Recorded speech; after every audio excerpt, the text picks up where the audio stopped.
Podcastera MX presenta. Se piensa siempre que la lectura es algo que no tiene nada que ver con el cuerpo y la lectura es un acto fundamentalmente corporal.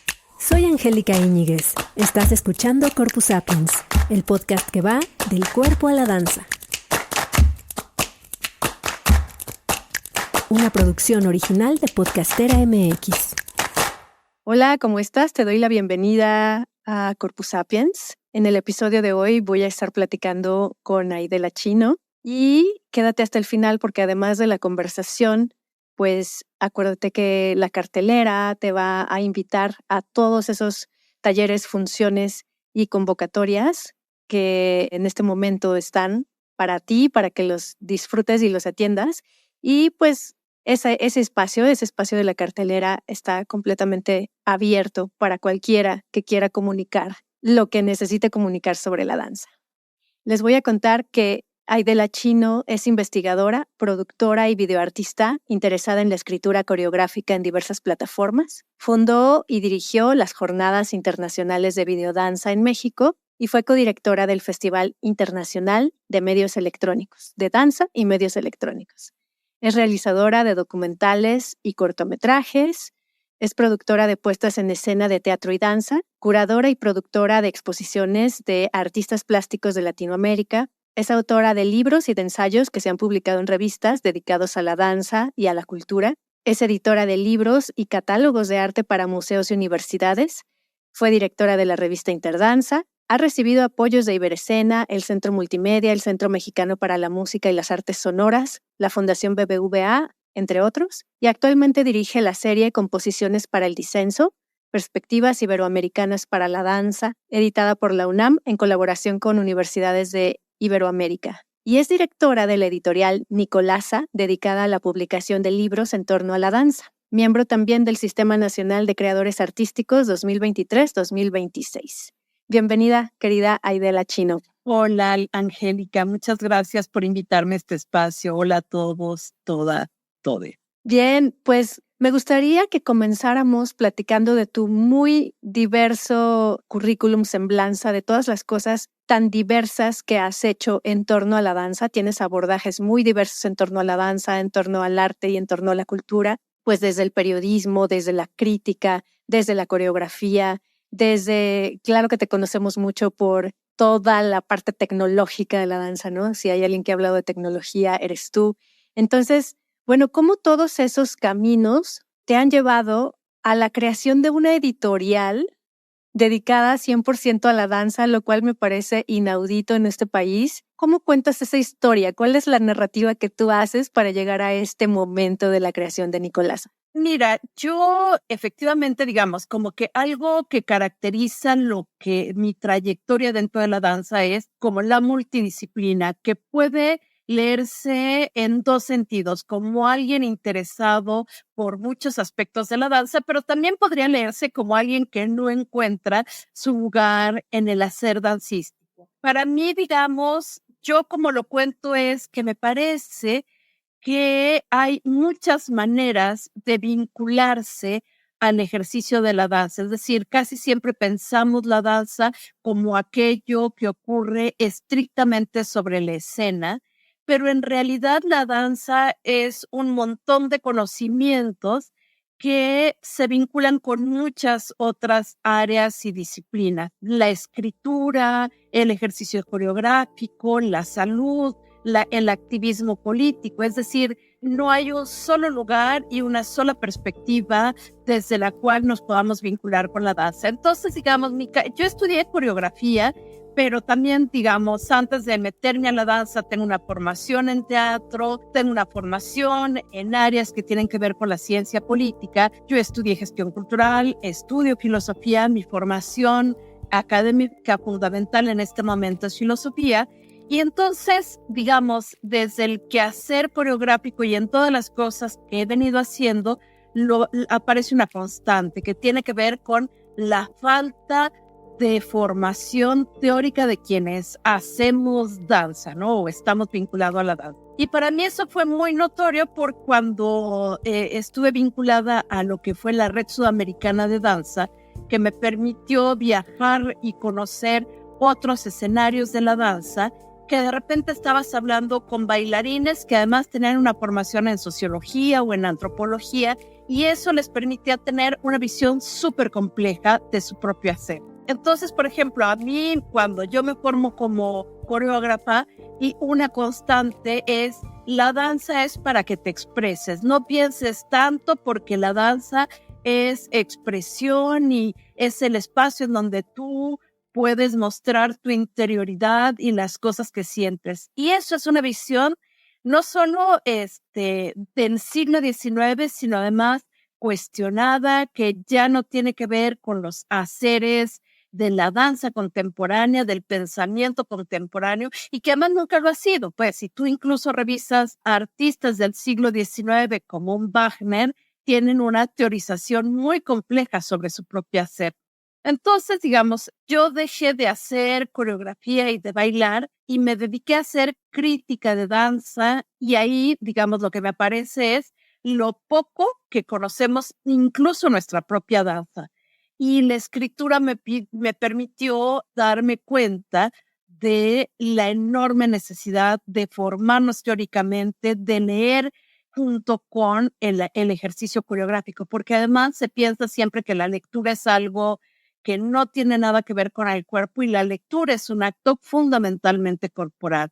El pensamiento es un acto profundamente corporal, y sí me doy cuenta que en la medida en que tienes gente que lee y que está preocupada por muchas otras áreas del conocimiento, su creación coreográfica, incluso su propio ejercicio como bailarín, es mucho más complejo, mucho más potente, y se vincula desde lugares interesantes con sus espectadores. Entonces, digamos, como que todo ese aprendizaje lo llevé, digamos, al campo de hacer libros, porque además a mí la lectura es algo muy importante en mi vida. Yo, antes de dedicarme a la escena, juraba que me iba a dedicar a la literatura, que lo mío iba a ser escribir. Entonces ahora como que todo se junta en un espacio en donde muchas cosas que hago, que venía haciendo en la vida, cobran sentido a la hora de hacer los libros. Me encanta esta autodefinición que haces de quizá soy alguien que no encuentra su lugar en el quehacer dancístico, ¿no? Me gusta porque me identifica también y porque habla de estas diversas posibilidades de vivir el espacio dancístico y de hacer una narrativa propia. ¿Has sentido en algún momento de tu carrera, llegaste a sentir que tus diversos haceres estaban desvinculados entre sí, que tenías que bajar una cortina para subir la otra? Y en ese sentido, si es que fue así, ¿en Nicolasa pueden converger todos estos saberes o ni al caso lo que te estoy preguntando? No, por supuesto, ¿sabes? Porque vivimos en una sociedad que te demanda definiciones, es decir, te dice: ¿tú qué eres? ¿A qué te dedicas? Es decir, socialmente hay una serie de presiones en torno a cómo te defines y te presentas frente al mundo, y esas definiciones, digamos, lo que buscan es que a partir de esa definición tú te mides en términos de éxito o de fracaso con relación a muchas cosas, ¿no? Digamos, esta relación de éxito o fracaso estaría dado por la capacidad de ser un experto en una cosa, ¿no? Entonces, y que además esto es producto de cómo la modernidad piensa con relación al conocimiento, con relación a la vida, de cuerpos cerrados, funcionales para solo una experiencia del mundo, la ultraespecialización. Por eso podemos tener a científicos que son hiperexpertos en el gusanito que vive en la Sierra Madre Oriental en solo una región, y que son profundamente ignorantes de todo lo que pasa en el contexto y que pasa más allá de su específica y reducido, o se meten tan a fondo que saben mucho de eso y poco de lo demás. Alguna vez Santiago Genovés, una gente ligada a la ciencia, a la biología, decía que ante la hiperespecialización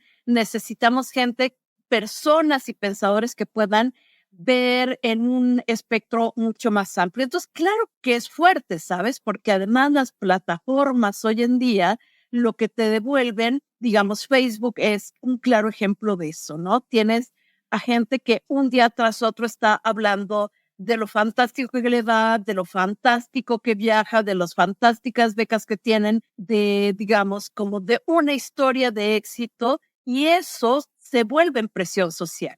Entonces hubo un momento en mi vida que yo dije, no sé qué estoy haciendo, y 2 años desaparecí. Son 2 años en donde me dediqué, digamos, como a pensarme y a reflexionar lo que quería hacer con mi vida.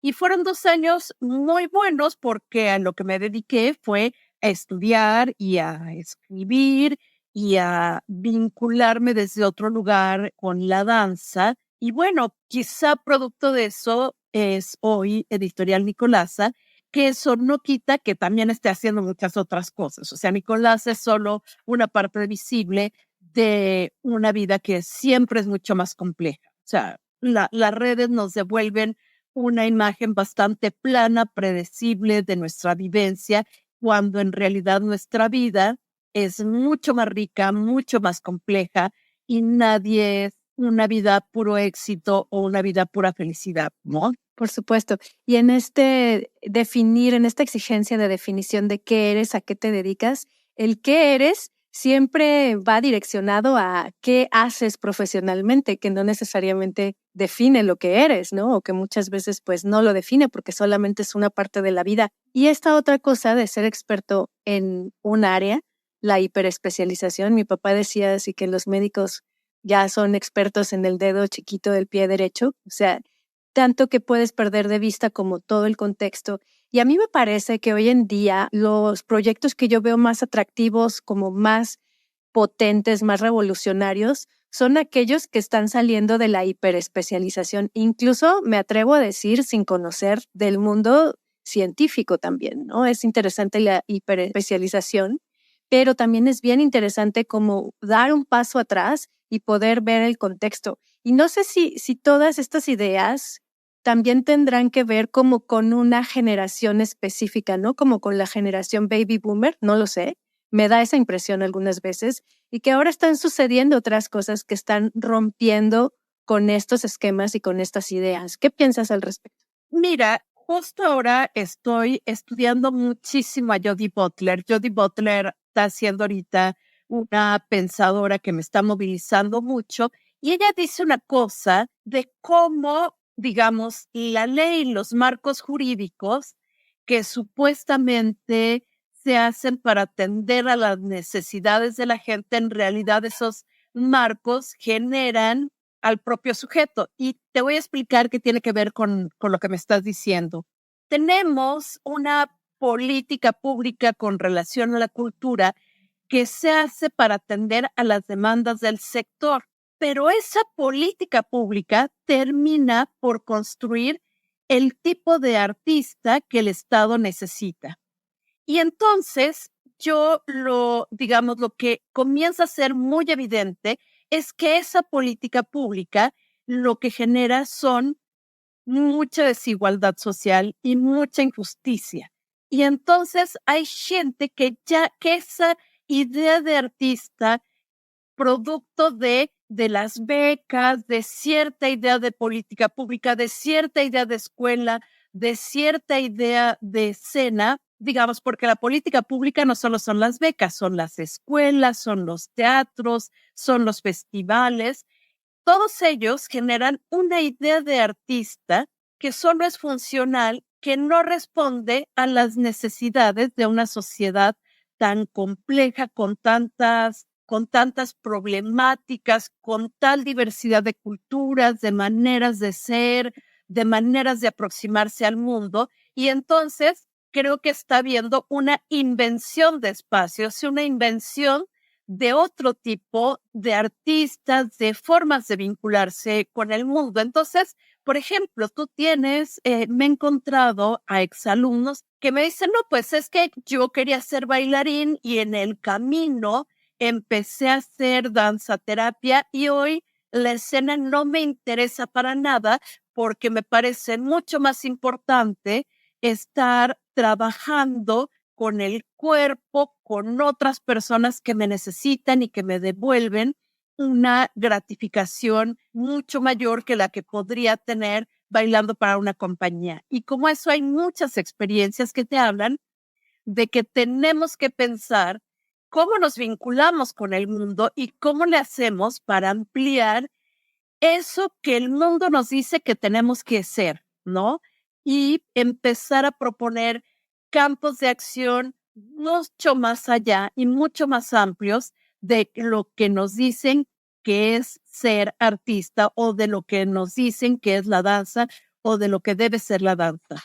Entonces, a mí me parece, sí, claro, digamos, como que esta cosa de los baby boomers, que es una generación muy, digamos, que nace en un auge económico, caracterizados por un trabajo para toda la vida, una esposa para toda la vida y una cierta idea de pareja, de mundo, de estabilidad, no tienen nada que ver con otro mundo caracterizado por la inseguridad, por la inestabilidad. Digamos, es un otro mundo que exige de nosotros una mayor capacidad de comprensión.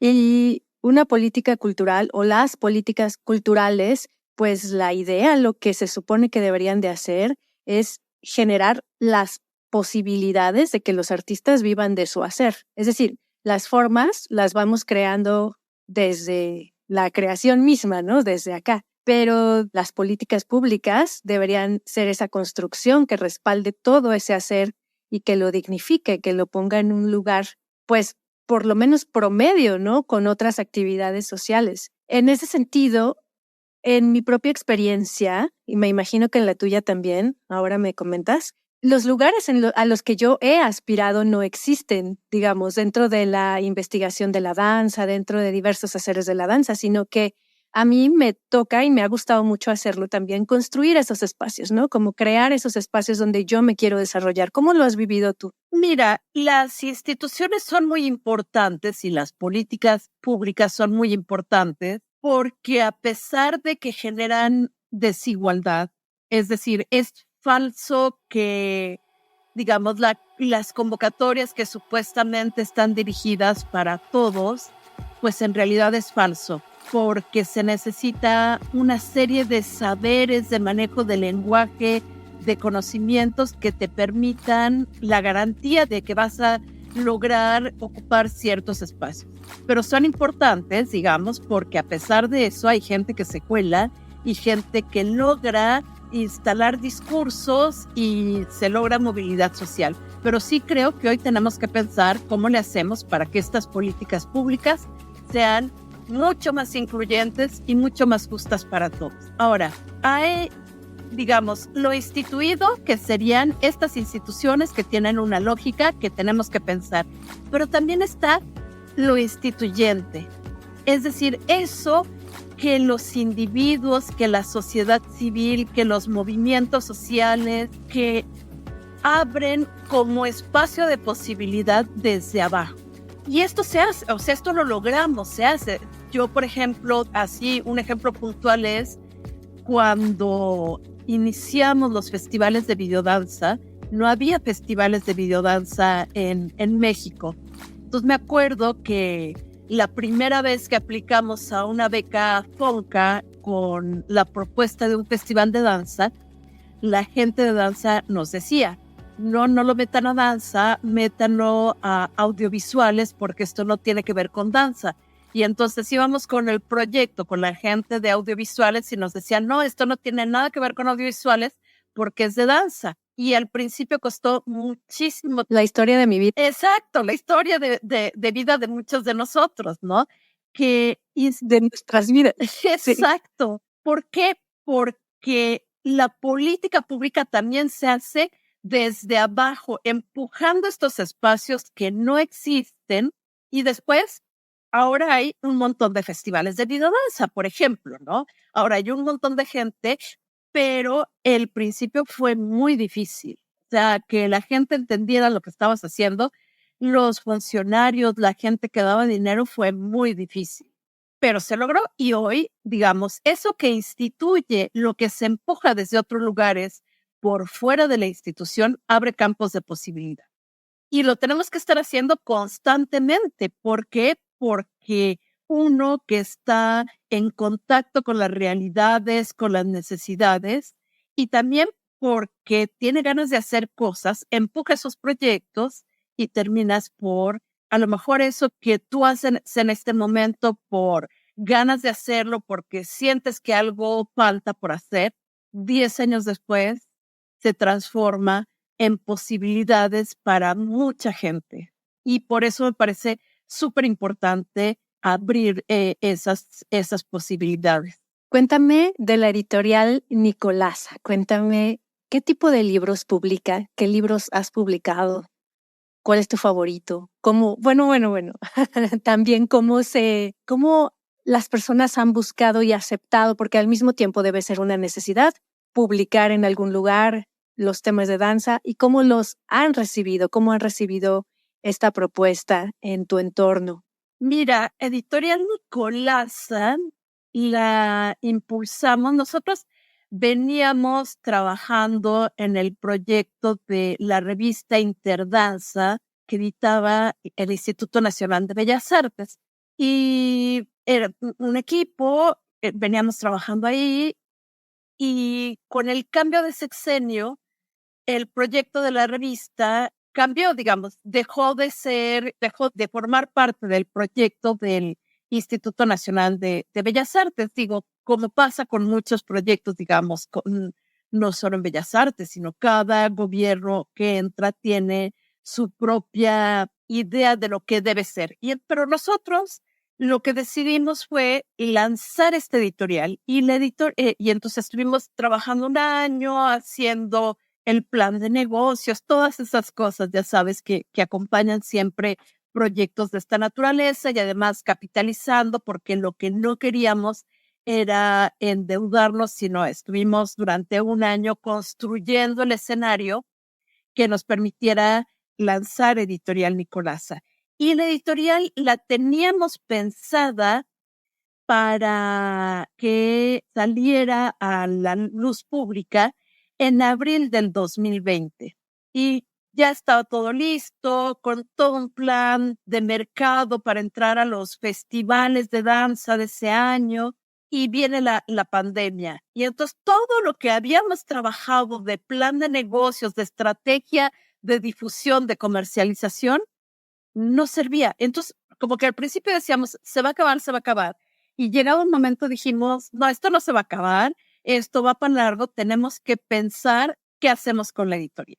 Y entonces lo que empezamos a ver fue que en Instagram había un montón de chicas que en plena pandemia estaban pudiendo comercializar aretes, pulseritas, bolsas, como toda esta cosa que hacen las nenis.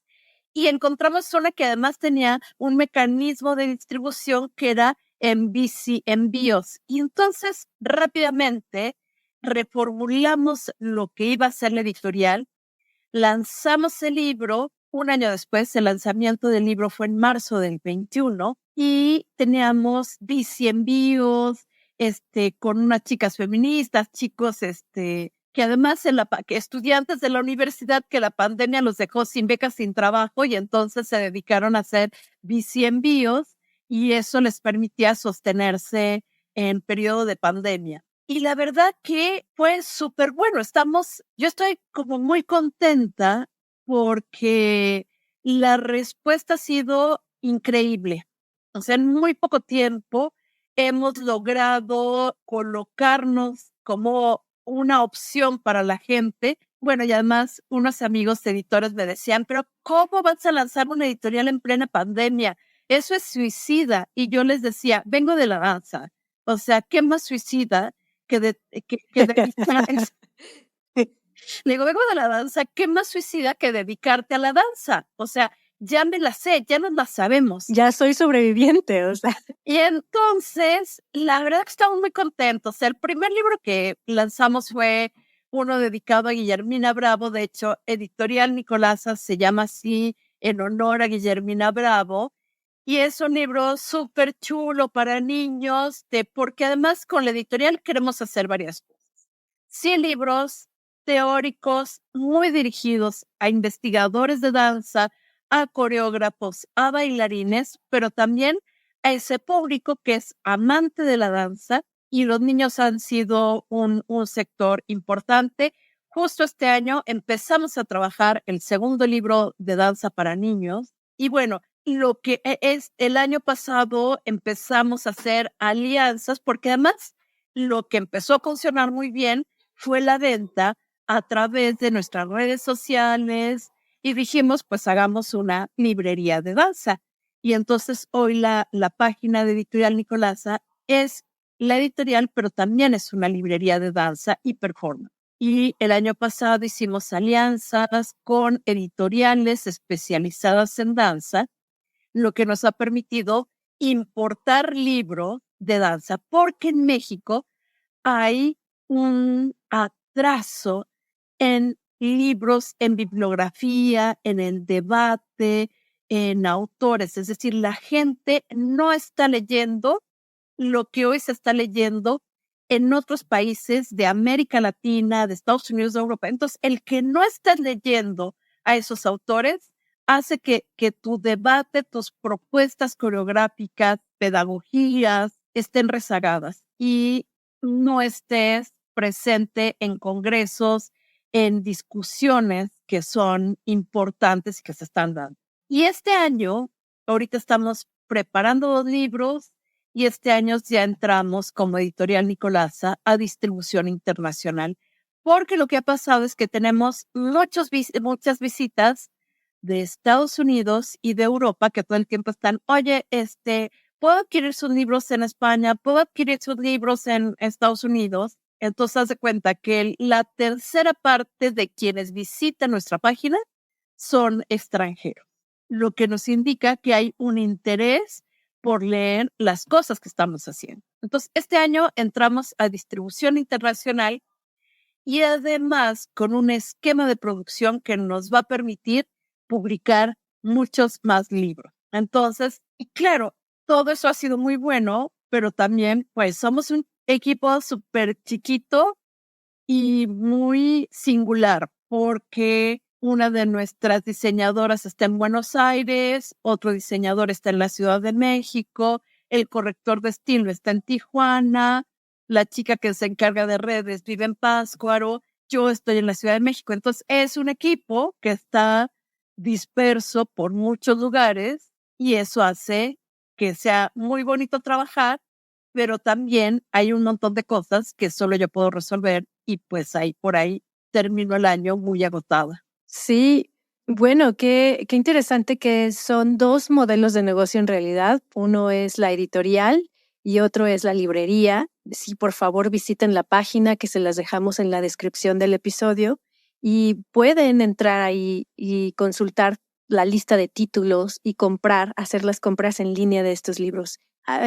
Bueno, en 2 ocasiones en esta conversación has mencionado como ese atraso que separa a México de otros países de América Latina. Yo ahora podría pensar, por ejemplo, de Argentina, de Uruguay, quizá de Chile, con este tema de las publicaciones y también lo habías mencionado antes con este tema del desarrollo crítico, del desarrollo intelectual, del pensamiento, de la lectura en relación con la formación dancística, ¿no?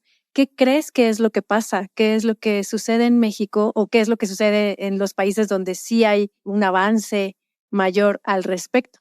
Mira, yo creo, justo en este momento tengo Sistema Nacional de Creadores y el primer libro y la beca me la dan para escribir 3 libros. El primer libro intento analizar el periodo del macartismo, que es este periodo post Segunda Guerra Mundial en Estados Unidos, un terror a todo lo que pudiera oler a comunismo y que significó purgas de un montón de gente en la industria cinematográfica, persecuciones a intelectuales por ser unos, claro que eran comunistas, gente de izquierda, pero también a todo lo que oliera a mínimamente progresista o mínimamente crítico fueron perseguidos.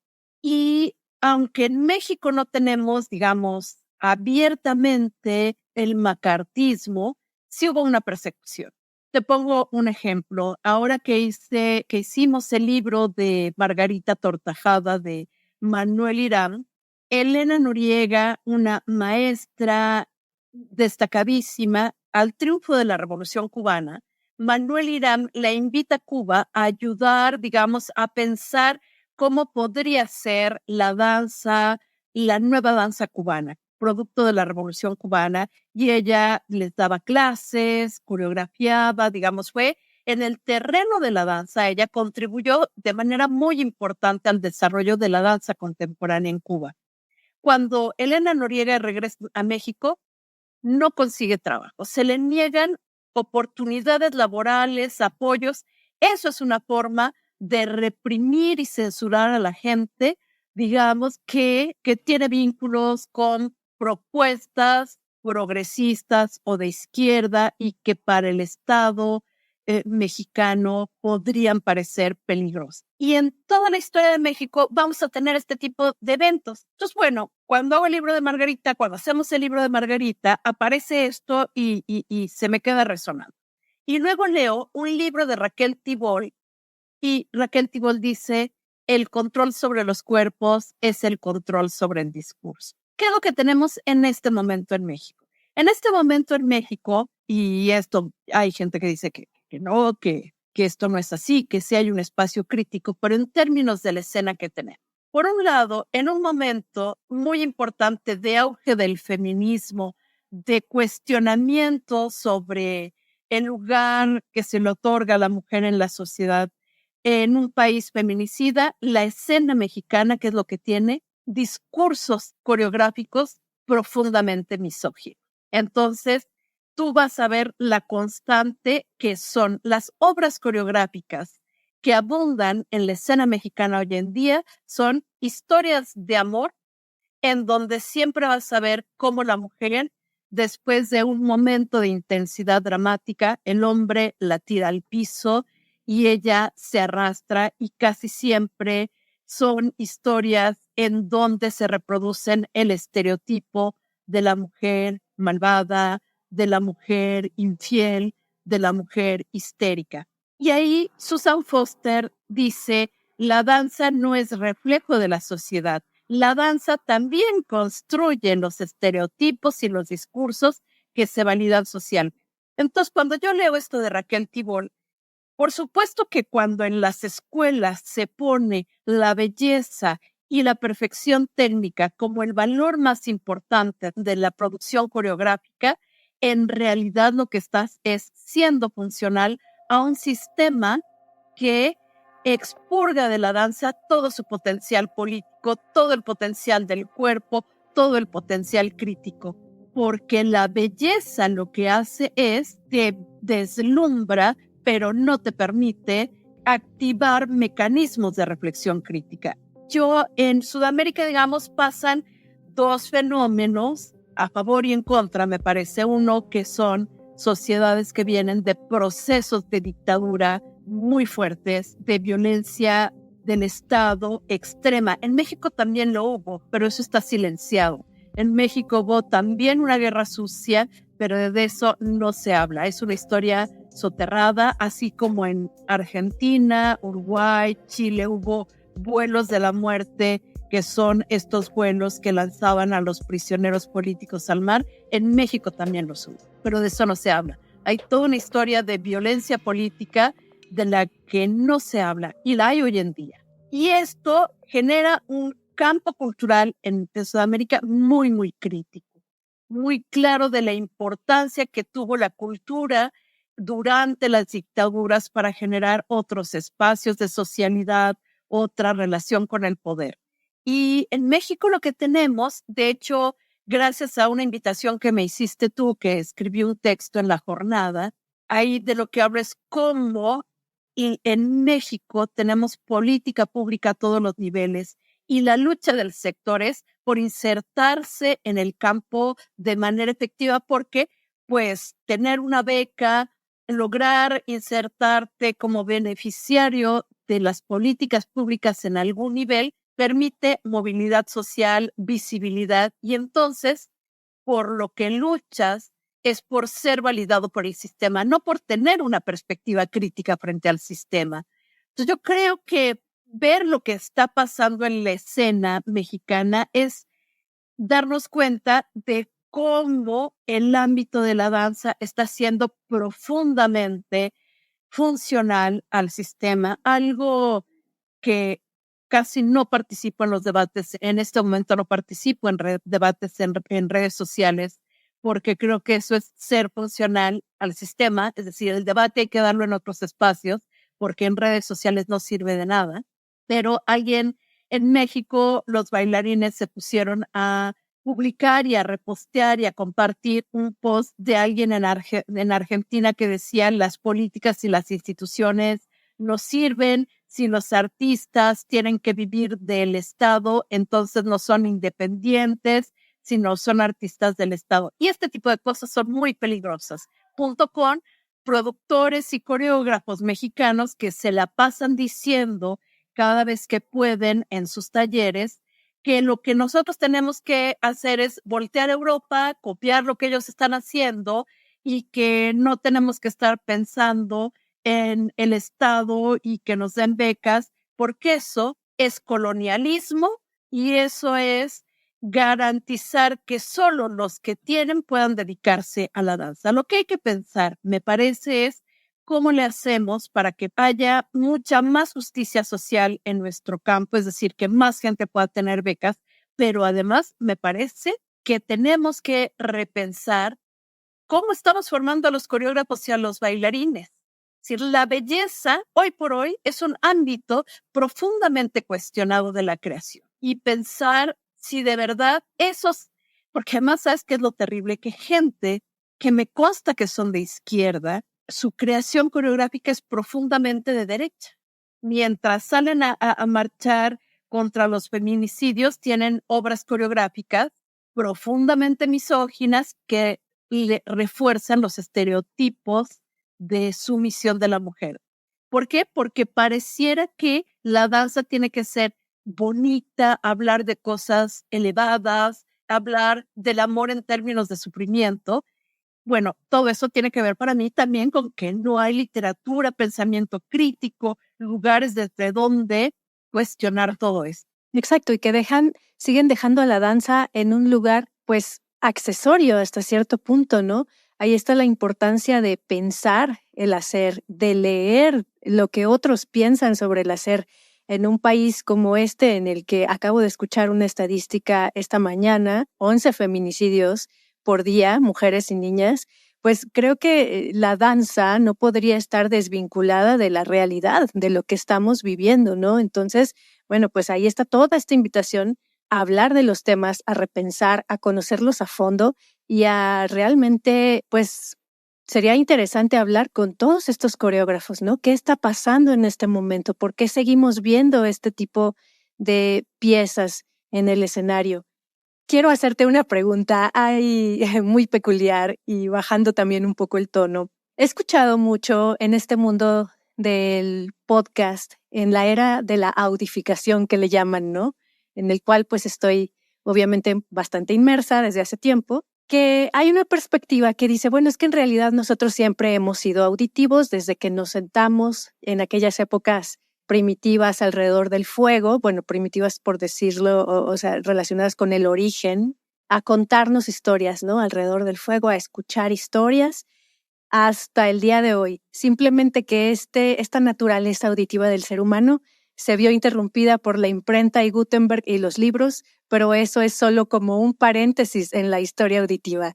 Tú como directora de la editorial Nicolasa, que imprime libros hermosos de papel también, ¿qué piensas al respecto? Mira, yo soy fan de los podcasts.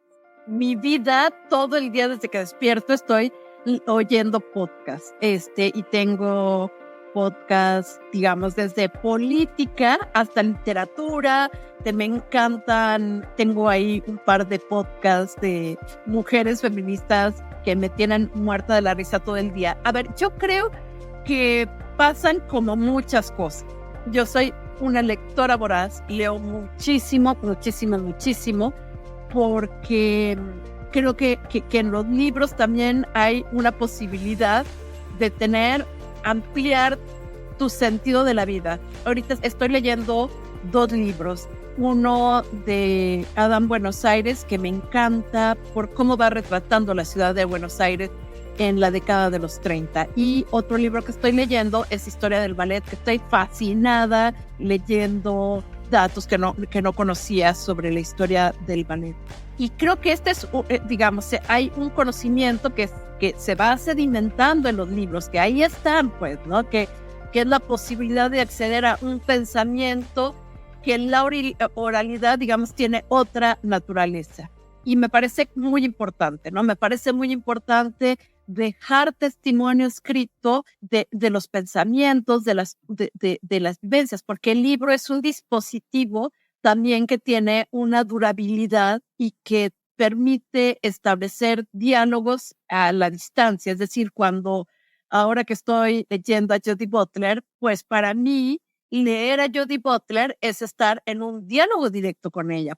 En la casa se enojan mucho y tengo libros que están prohibidos, que yo raye. Mis libros están rayados con preguntas, reflexiones, cosas que le pregunto al autor. Los libros para mí es un diálogo directo, es un estar sentada frente al autor haciéndole preguntas. Y después, digamos, la oralidad para mí también está, digamos, así como leer es un proceso del cuerpo y la escritura es un proceso del cuerpo. La oralidad también es un proceso del cuerpo de otra naturaleza y no es mejor uno que otro, ¿no? Digamos, son procesos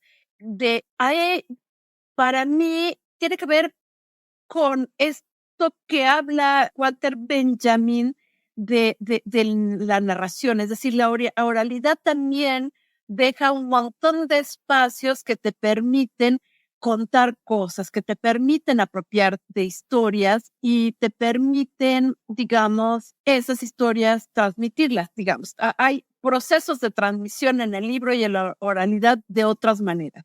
Ahora, a mí lo que me parece súper importante de podcast es que nunca como ahora uno puede estar escuchando al otro que piensa. Es que en la voz hay una cosa que tiene que ver con el tacto. El otro cuando habla también, cuando escuchas al otro, te está tocando. O sea, por ejemplo, hay un podcast que me encanta de Nieves con Costrina que habla sobre la historia de España. Entonces un día, por ejemplo, salgo a caminar todas las mañanas y un día voy por el parque caminando y ella empieza a contar la historia de cómo muere Miguel Hernández. Y entonces yo voy por el parque y me suelto a llorar, ¿no? Estoy caminando, llorando, escuchando la historia de Miguel Hernández. Esto tiene que ver con que el escuchar es una forma de tacto, una cosa muy corporal. Entonces, digamos, bienvenido. O sea, hay cosas que yo aprendo de los libros, cosas que aprendo de sentarme con un amigo, con una amiga a tomar un café y platicar, pero hay también muchas cosas muy importantes que aprendo escuchando a los otros. Y además escuchando a otros, escucho podcasts de unas feministas en Portugal, un podcast de literatura de unas chicas en España que me encanta. Tu podcast lo oigo muchísimo. Entonces, yo lo que creo es que hoy lo que tenemos es muchas posibilidades de entrar en contacto con las experiencias, vivencias y conocimiento. Pues gracias por escuchar Corpus Sapiens, Aide.